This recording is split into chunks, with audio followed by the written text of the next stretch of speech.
This is Jesse Hensley. This is Josh Turner. And this is Chris Bow. Welcome to Turn Down for What? Welcome back to Turn Down for What?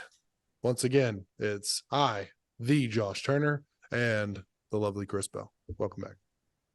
Great to be here. Let's go. All right. So Thanksgiving last week, we changed our episode to Wednesday. Hope everybody enjoyed being able to listen to that over the holiday. So how was your Thanksgiving, Chris? It was awesome. The 49ers dominated on the Seahawks field, so we got to eat turkey legs there in Seattle and get revenge for the Thanksgiving event back in 2014 where they did it to us on our home field. So yeah, I had turkey, was with the family at my sister's house, and cousins all got together, and it was a fantastic day. Could not have been better. I had Christian McCaffrey on my fantasy lineup, and it was a good night for me. It was Heck really yeah, it was. Did you see them screwing in his face mask? Yes, yeah. Yeah, the guy runs so hard he broke his helmet. They had to get him a new one and fix it up. I love McCaffrey. He's the best. No, and then only to be outperformed by my other running back in my fantasy league, Kyron Williams, who just freaking destroyed it Sunday, which made me extra happy. Anyways, football tangent for the second week in a row. We should start every episode off with a football talk and then get into EVs. Yes. Because I love football just like I love EVs. So anyways, I had a pretty chill Thursday, kind of busy around that just with all the chaos. But I ended up smoking for 3 hours and then frying my turkey, and it was fantastic. That is commitment. Oh, it was, but you get the smoky flavor, you get the fried juiciness. It was excellent. Brined it for 2 days, then smoked it, then fried it. It was right there. And I bet that makes for an awesome turkey sandwich for leftovers. Yes, it does. It does. And I still actually have a little bit left for the residuals. But I didn't get to pack it today because I was in a hurry, and now I end up with a bar. Anyways, but yeah, so good weekend overall. It was good, relaxing time with the family, but obviously ready to get the week going. So anyways. Yes, sir. So continuing on with our conversations around several topics, give us our first news article of the day. Yeah, the Cybertruck has been rolling out to different service centers around the country. I think it's up to 14 or so of them. There's one out here in California next to me in Dublin, California. There's one in San Jose at what's called Santana Row. There's one down in San Diego. I know there's one in New York City. I think there was one in Boston. I think there's one in Charlotte. I'm sure the big cities, Chicago, Atlanta, probably, or wherever the nearest dealership to those are. I think I saw a couple clips of somebody in Charlotte posting the picture there, but cool to see people actually being able to lay their eyes on the Cybertruck because they've been doing some test driving around California, but I've not seen any news of any of them anywhere near by me, and so it's cool to see that they're in showrooms at least close by. Yeah, it's a Cybertruck week, so it's going to be everywhere, especially once they get that launch event. But yeah, I'm pre-committing to the fact that next week we're probably going to spend the entire podcast episode talking about the release of information that's going to come from this up and coming Cybertruck announcement on Friday. Is it Friday? Thursday, and it is a weird time. It is like 1:00 Central. So that 11 o'clock Pacific. It's the first time that I know of they've done one of these events just in the middle of the day. I don't know if you read anything into that, if you're like, hey, they want to do this in the middle of the day and then see the stock kind of get a little pop from it because the stock market will still be open when that happens. Their other ones have always been at night, and so this is a different. Ford did their Lightning announcement like really late at night, but then they did their Lightning release in that May of last year. And if I remember straight, it was like 11 o'clock Eastern. It was like right there, like oddly in the middle. They did the presentation with the president at the facility and drove up the trucks rolling off the line. And it was like this whole big get up, but it was kind of midday, if I remember correctly, on the Ford one, because I watched it live because I'm weird.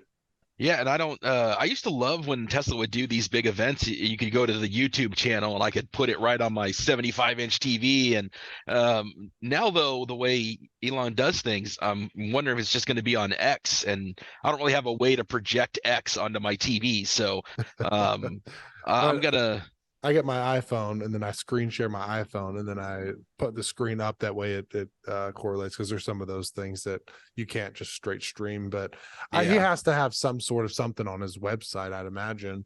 And then you could do like Chromecast or something.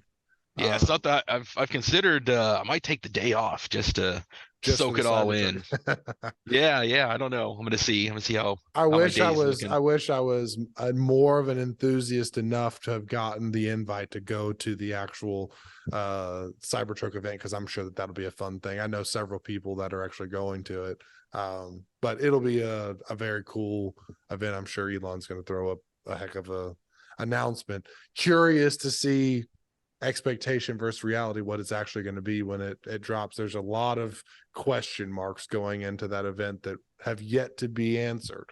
So there'll be Yeah, it's like a lot to know.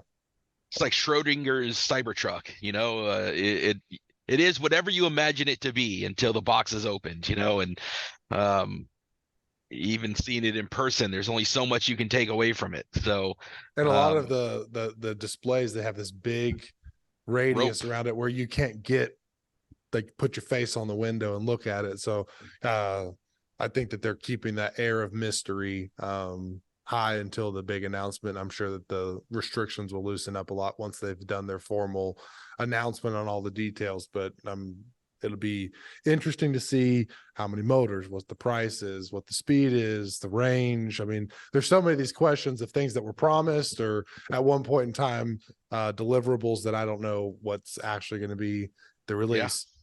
What we can do now is let's make educated assumptions on price, range, right. speed, and then let's go back next week and see who was the closest. I'll say for a Cybertruck, a 3.50 to 60, maybe 3, but I'd say 3.5 for that big of a truck. I'll say the quad motor, I'd say, is going to land somewhere between 80 and 90,000. Is it a quad or a tri? It's the quad. It's a tri. They had a quad, they went to tri. The tri motor will be between 80 to 90,000. The other ones will be under the 80,000 mark, not the 70,000 like they originally were promising. And then I'll say that what was the range will be 400, not 500, but that's my guess. So I'm fairly convinced from what I've seen that the dual motor is what's going to come out initially. I'm thinking 350 miles of range. I think they're having a hard time with the 4680 batteries, just in terms of volume, right? Because the Model Y had them in there and in Austin, and then they stopped. They're like, hey, we're going to take those 4680 cells and we're going to stop putting them in the Model Ys. I think because they needed as many as they could for the Cybertrucks. And so I think with that said, in order to get, the big 500-mile range and that kind of thing, they would need more cells. And so initially, I think they just want to get it going. They want to get it ramped up a little bit. I think they're going to go with a dual motor, 350 mile. I think you're in the ballpark of 3.5 seconds because they always want to be fast. I think they're going to roll it out at 69 because that is an Elon kind of number, right? 69,000 with a 420 delivery fee or something, right? That's just the kind of weird play with numbers that he likes to do. So I'm going to go with 69,000. And then I think when they do the tri-motor, I think they're going to be at 79,000 for the tri-motor, still trying to keep it under 80, put that pressure on, right, into the market. And then I think what they'll have is they'll have like a Plaid, right, or an insane truck that's where you get the spec that gets into that kind of over 80,000. I agree with you all except for the dual motor. I doubt will go less than 4 seconds. I bet you the dual motor best case will be 4 seconds to 60. It's a heavy. The tri motor they would have to have the tri motor to get 3.5 on a big truck. In my that makes sense. The pricing sounds about right for the dual. But in my opinion, I have a feeling that like all these other vehicles, they might go for the higher priced ones compared to the cheaper ones. They might drop the tri first and then go to the dual just because they're going to make more money off of it. But we'll see. I mean, you see all these car dealerships going for the niche, but Elon does what Elon's going to do.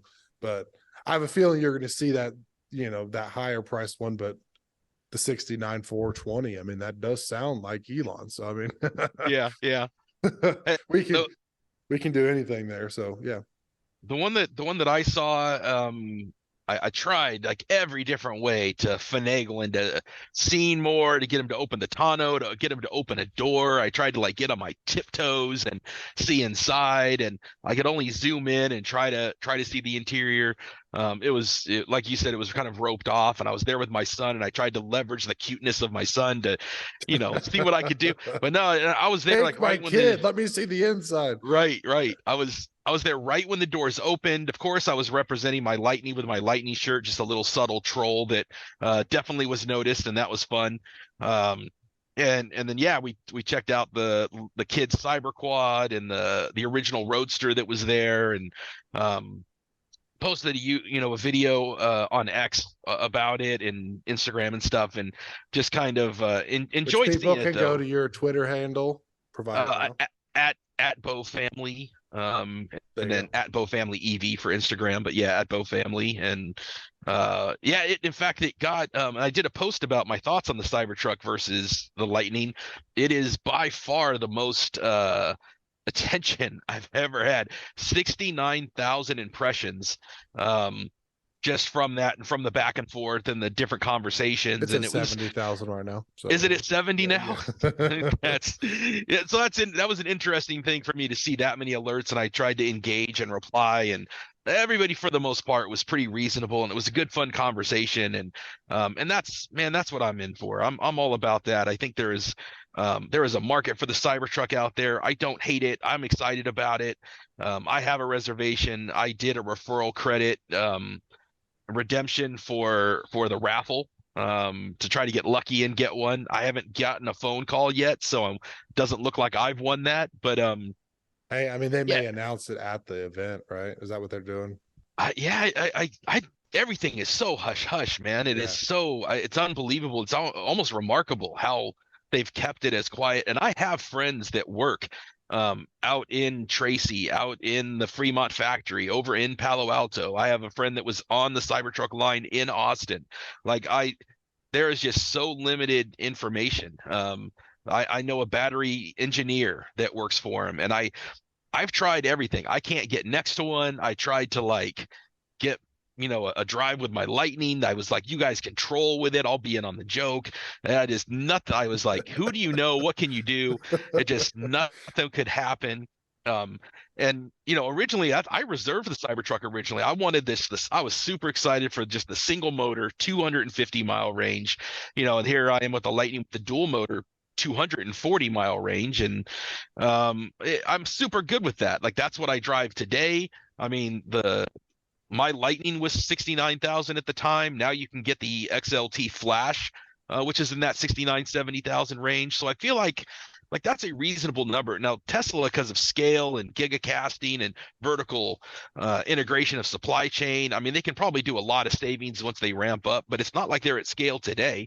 Yeah. So maybe they're just going to eat it and take a loss early to get a number they want. I mean, but people are going to pay anything at this point. So there's a lot of reservations. And I mean, the one thing, there was a news article this week that came out that was talking about, it was basically referencing the fact that Tesla still is the only EV manufacturer that's really doing it. And one, it's because it's been around, but everybody's buying Tesla.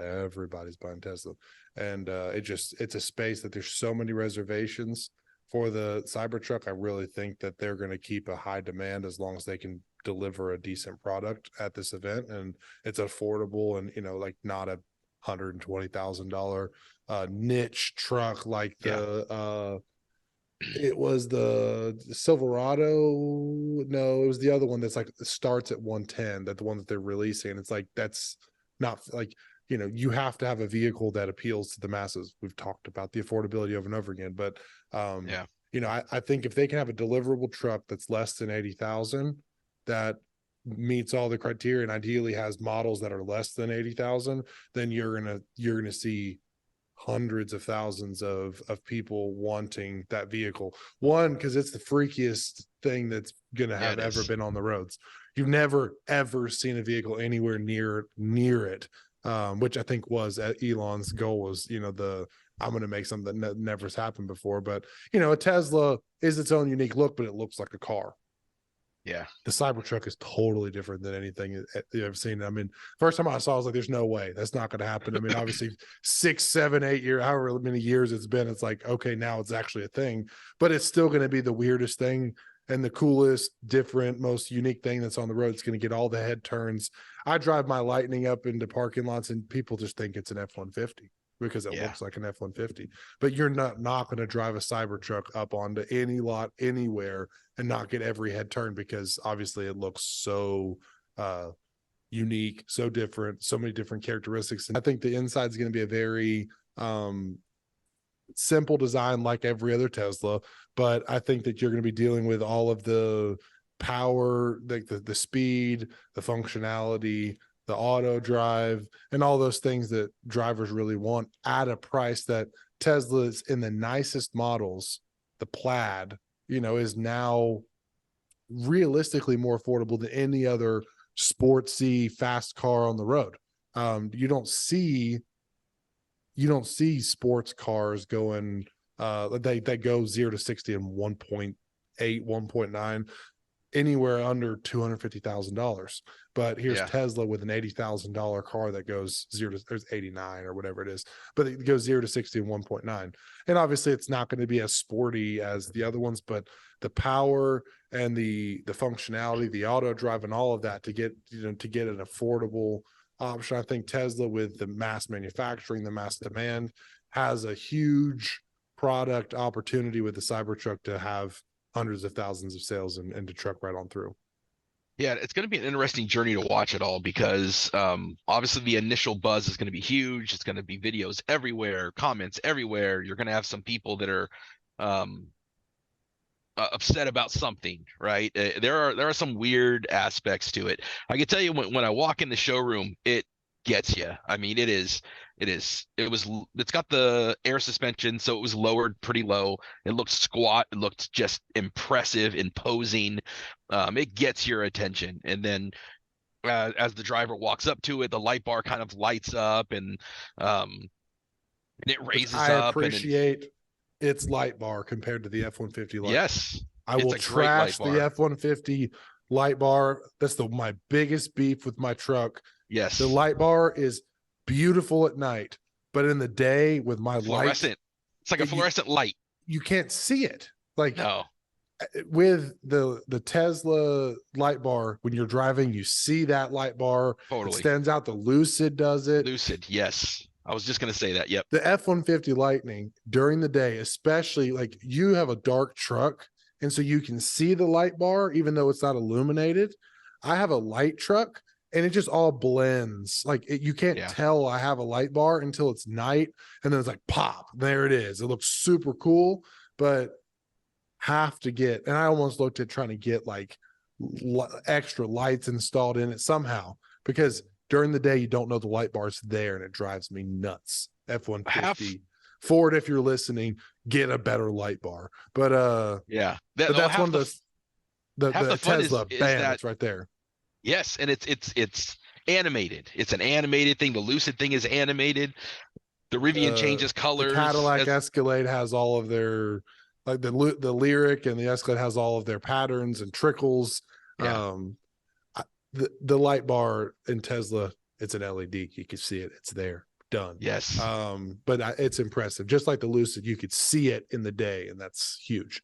And I think there's a forescan that you can go in there and you can make it brighter, but I'm worried that'll burn it out. It won't be warranted, that kind of thing. I went and put like the illuminated badge, the Ford oval on the front, so at least when my truck starts up, that kind of animates the Ford logo. Just something to kind of give it that little extra. But yeah, I love those quirky, dorky, nerdy things. I think they're fun.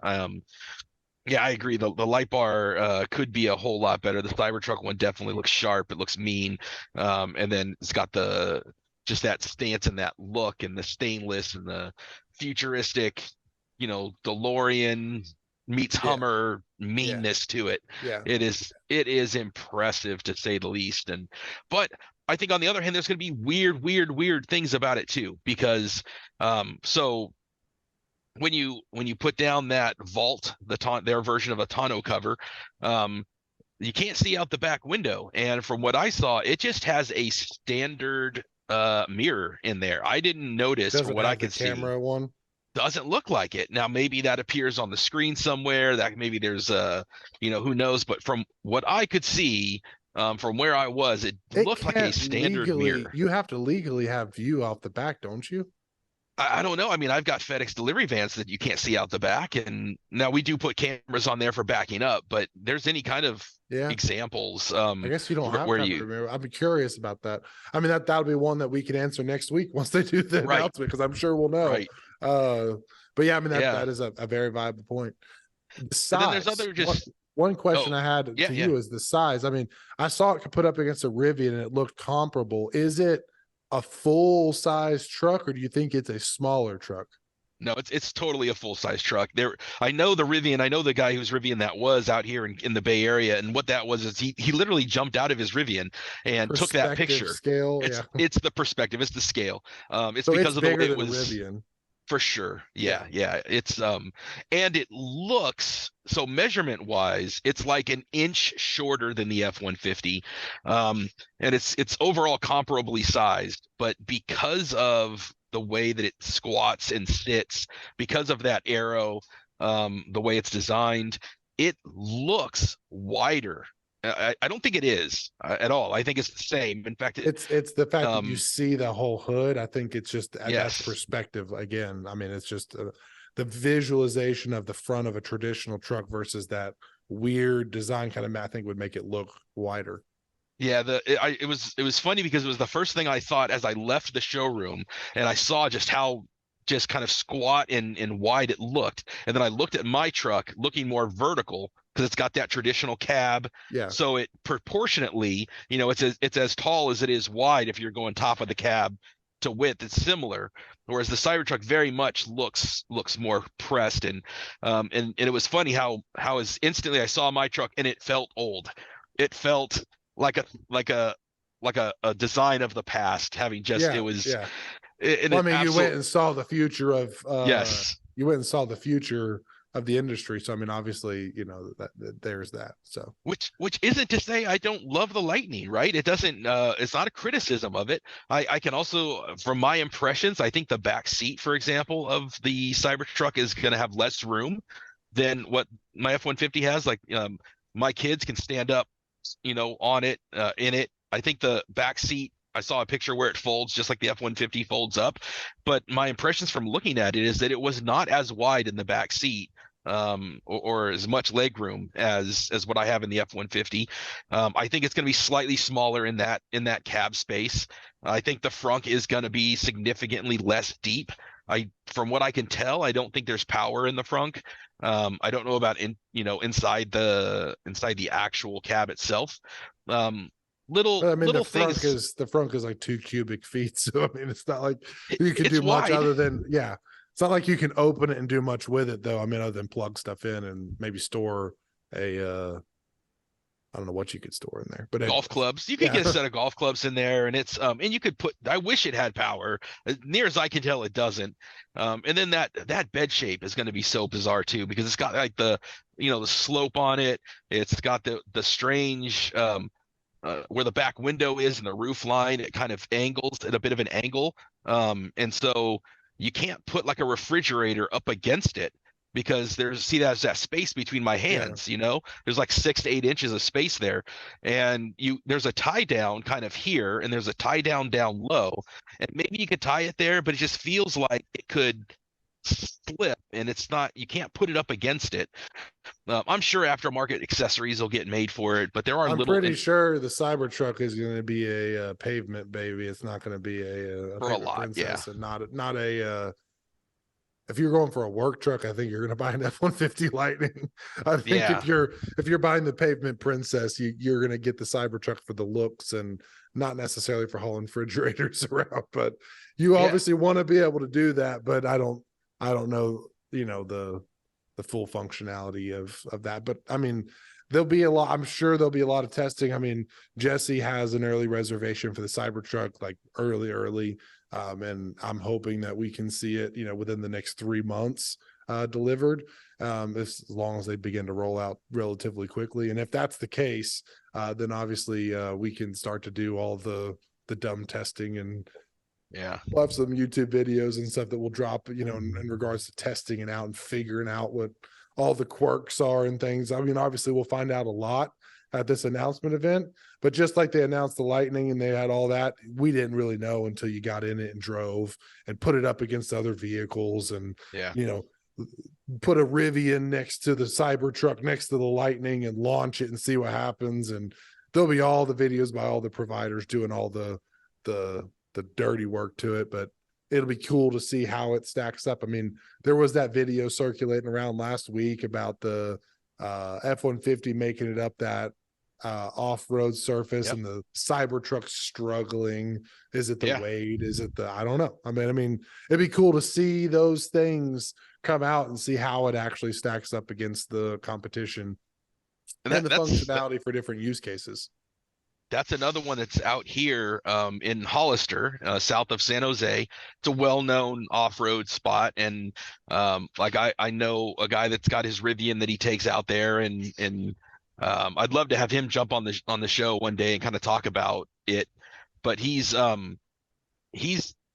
driven that exact thing with his Rivian, and then of course I saw the Lightning do it, and we've seen the Cybertruck do it, and so much of that is the driver and the familiarity with it. And again, I always try to be transparent and honest with these things.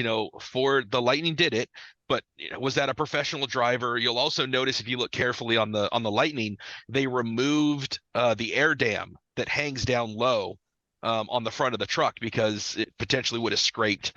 I took my truck off-road one time, not for off-roading, but just because I had to go traverse a piece of land, and the clearance is abysmal. It's not. I think like there was one spot that I had to get over a dirt mound, just a little dirt hump, and it was a trees lining both sides of a one-way street driving through this land, and it was a little intended driveway, but there was a dirt mound, and I could not clear the dirt mound because of the clearance, and I had to back up the whole like half-mile driveway to turn around because I couldn't turn around there because there's trees and a hillside on both sides, and it's not a great. I mean, can you do off-roading? Yes. Does it have the power? Yes, but it's not meant to rock crawl. It's not a rock crawl, exactly. No. Yeah. And Rivian is your choice for that because it has better clearance and quad motors, smaller. Yeah, but Lightning is not. I mean, Lightning's a pavement princess, and you can use it for a work truck to job sites and stuff. But I definitely wouldn't haul that one off and tackle big off-roading obstacle courses with it. Yeah, I've done, a couple fire trails out here in the Bay Area. I've done a couple gravel trails and stuff that I've been lucky enough to get near. And that's the type of off-roading it's meant for. It's not meant for that serious rock crawler Rivian type stuff. It is fun to gas pedal to the metal on a gravel surface because you get that tire spin and juicy. But anyways. And look, these things are fun and all, but 85% of truck drivers, to your point, are not doing those things. They're not hauling refrigerators every day. They're not going rock crawling. They're not doing these extreme things. They're fun to put on video, and they're fun to kind of tease each other and troll about. But at the end of the day, I think what is going to be interesting is you get inside the Cybertruck and it's minimalistic, and you either love that or you don't. You either love the idea that absolutely. Yeah. The idea that the best part is no part, and they've taken away stocks and they've done all these different things to simplify. And then some people want their buttons, and it depends on where you are in that EV journey and that transition, and there's a market for both. And I feel like the inside of the Cybertruck seemed very clinical.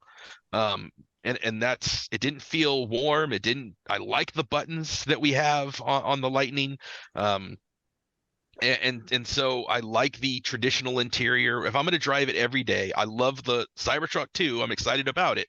But when I think about what makes me just feel good to jump inside and drive it, my initial impressions, having never been inside the Cybertruck, are just that kind of cold, clinical, radical design is not going to be for everybody. And then there's going to be obviously, looks, they've sold millions of Ys and 3s, and they are very clinical and very minimalistic, and they do just fine. Yeah. So affordable, established infrastructure. I mean, it's, yep. Tesla has that market for a reason. I mean, all these other vehicles coming out have some better features and, you know, more buttons and more traditional things, but Tesla's dominating the market still. And I told you that a couple of weeks ago. I drove a Tesla. It was actually my first time driving a Tesla, and I did not, the 2 days I drove, I could not get used to the buttons and fixtures, but once you get it, you get it.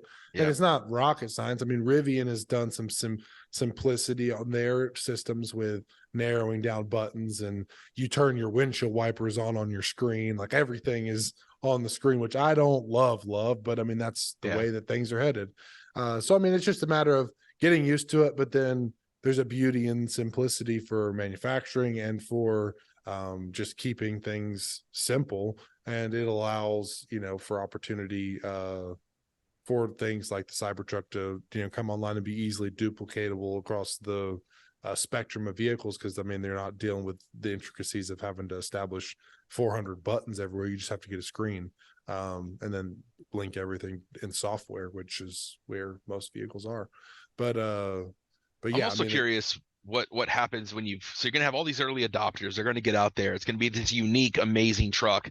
They're going to get out there, and it's going to look great and fresh and modern and futuristic. And but then you're going to produce 200, 300,000 of these things, and they're going to be everywhere. And they're just like, you've got the California Camry, and you might have like the Texas Tacoma, right? It's just going to be, they're going to be ubiquitous at some point, and just like the F-150 is. And once that wears off, once all of that dies down in a couple of years, and they're at scale and volume, it'll be the T3. Everybody wants the T3. The T3 comes out, and maybe the Silverado actually gets released in the Tesla will have their and newest iteration. They'll have theirs, yes.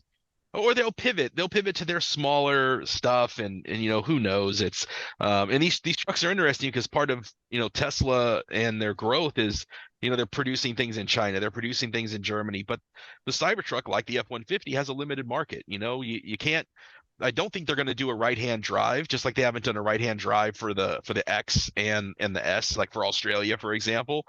So it's not going to go there. It's not going to go to a lot of parts in the world where, like, Ford has a great foothold with the Ranger in a lot of places. You know, if you go into a bunch of places in Asia and Africa, the Ranger is the big truck, not the F-150. Yeah. And so the Cybertruck has a huge market, but also a limited market in some ways. Yeah. And it's a means to an end. I mean, they'll sell 500,000 units, and then the demand will taper off. The Lightning did the same thing, but on a smaller scale.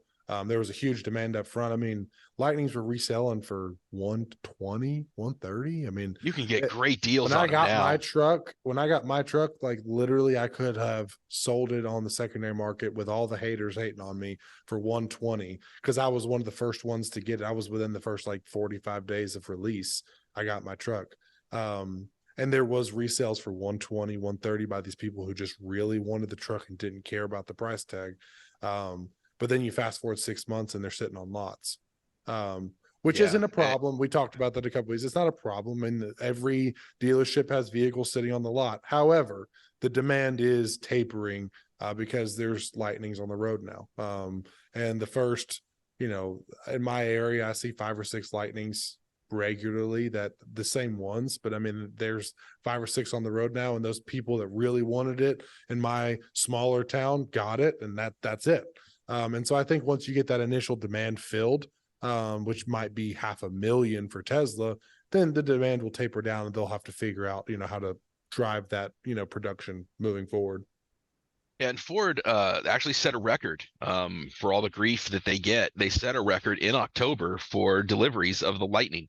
And I think it just goes to show you it really is about price. I think they could totally deliver a couple 100,000 of them if they were doing the Pros and the XLTs. Yeah. And that is where people are able, but they can't make money on those. And so what do you do if you're Ford? Do you just take the loss leader and get some deliveries, or do you scale back a little bit?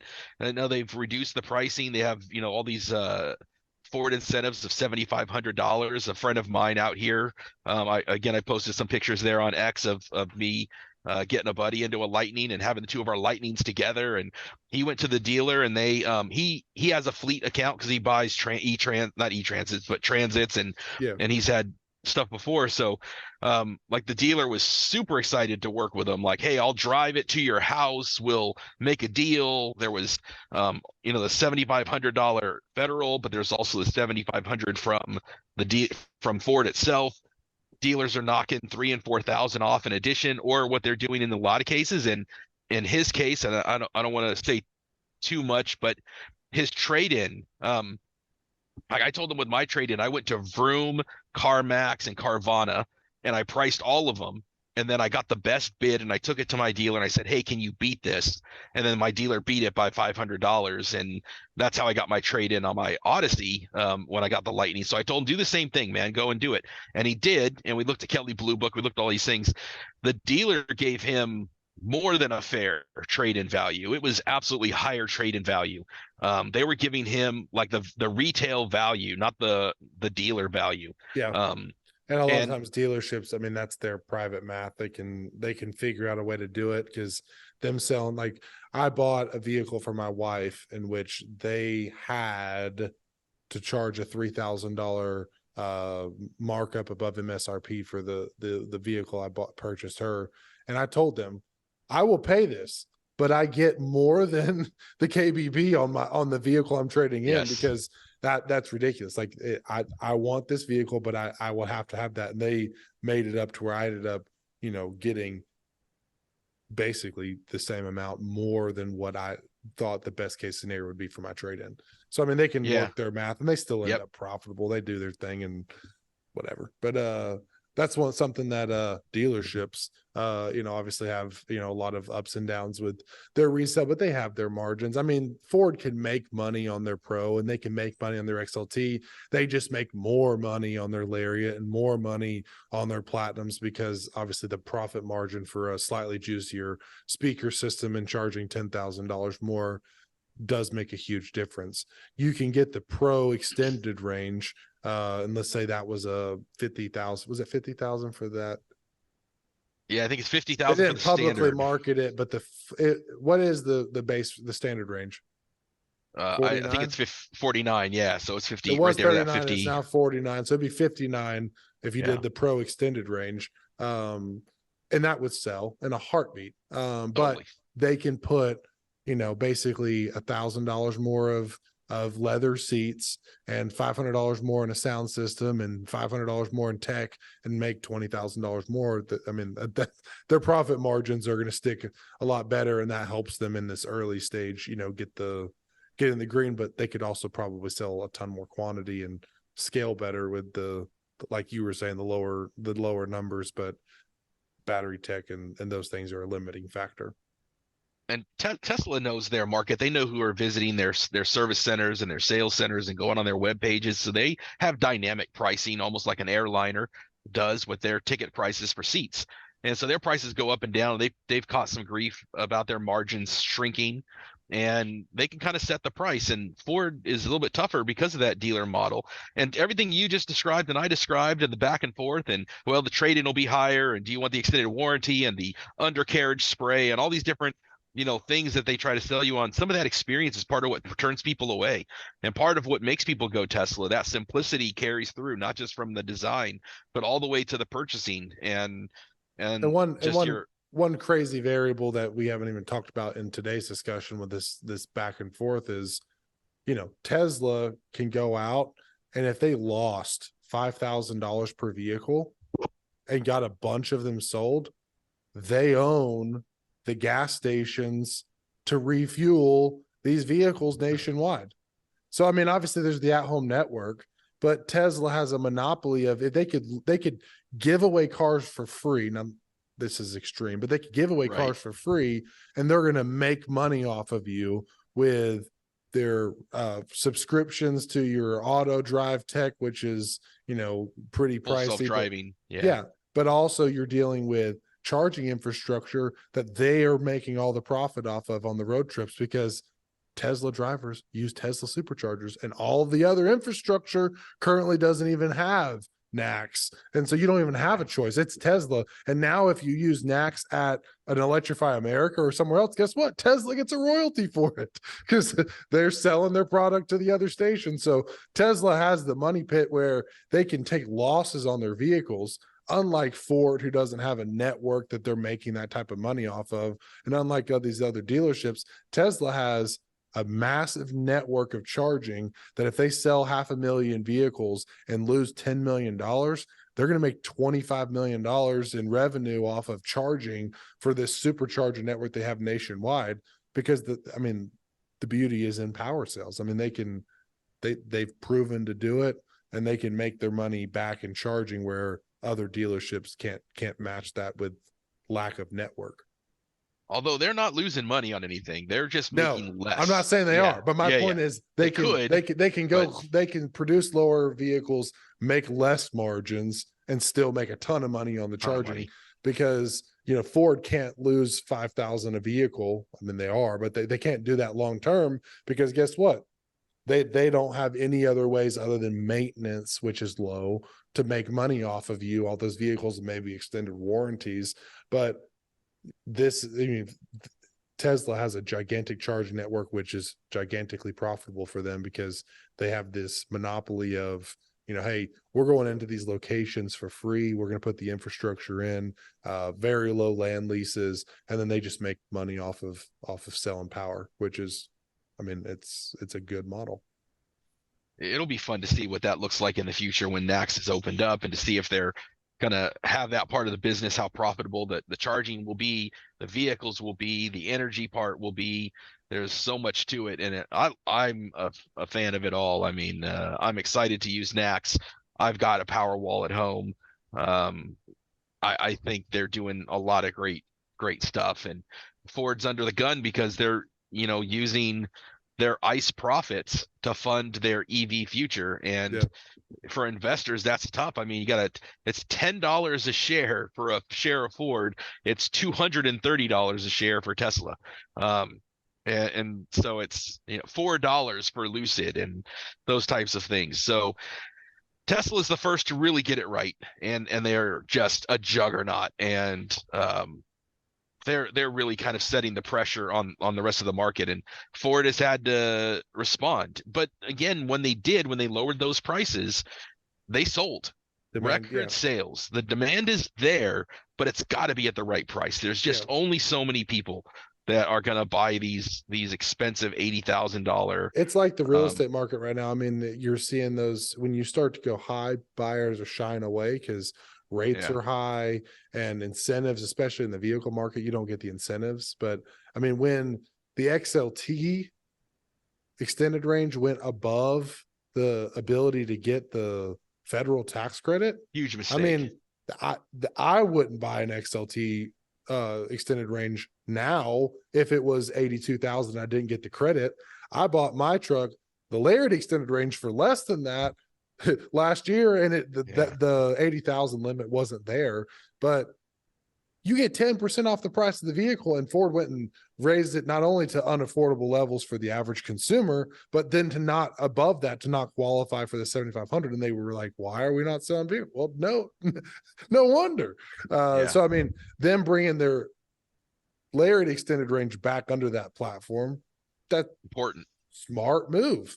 Obviously it just makes sense, because the future right now, the future of that industry is heavily tied to the incentives and the benefits that you get from buying the EVs, and a 10% price cut on an $80,000 car is gigantic.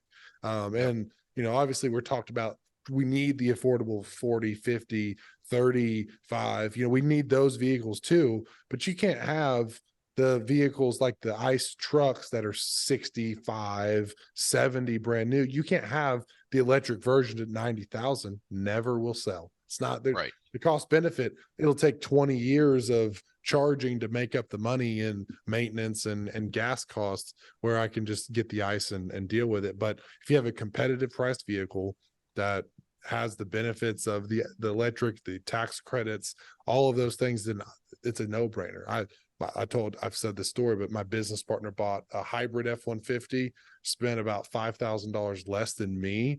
Same features. I have a little bit more than he has on features go. I spent $5,000 more. I got a $7,500 tax credit, and I saved $400 to $500 a month in gas because of the amount of driving that we both do. So apples to apples, I feel like I had the win on that one because I got the tax credit. I was less than him on the tax credit alone, but then now I'm saving all that gas money. He gets the convenience of a 600-mile range with his hybrid truck and his extended tank, but I have the price savings for all of our around town driving that we do. So, I mean, one of those things that, like, we have to be competitive in the ICE market. Don't say we have to be a $30,000 F-150, because there's no new F-150s for $30,000, but you have to be between that 40 to 70 range to get the traction that you would expect for every other vehicle on the road.